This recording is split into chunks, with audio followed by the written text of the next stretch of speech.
Iran విపత్కర పరిస్థితిలో పడిపోయింది. కానీ విజయ గర్వంతో తను అటాక్ చేసేది ఇంకా అటాక్ చేస్తూనే ఉందన్నమాట. ఒకప్పుడు పూర్వపు ఒక రాజు పరిగెత్తిపోతుంటే వాడు వెనకాల వెళ్ళిపోయి వాళ్ళని చంపేసినట్టు ఉంటుంది అనమాట. వాళ్ళని ఎవరిని వదలకుండా తరిమి తరిమి కొట్టి చంపేయడు. ఈ టైపులో ఇరాన్ ఇబ్బంది పడుతుంది. అలా తరమలేదు, ఎందుకంటే అమెరికా వెనకాల వెళ్ళలేదు, అక్కడ ఉన్న వాళ్ళని అటాక్ చేస్తుంది. ఒక రకమైన ధోరణి.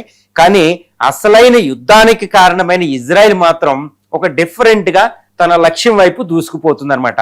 ఇవన్నీ అంటే ఇరాన్ ఒక రకంగా ఉంటే విజయగరంతో, ట్రంప్ యుద్ధాన్ని విరమణ అనే వ్యూహంతో ఉన్నాడు. ట్రంప్ ఇంకా ఆయన నమ్మడానికి లేదు.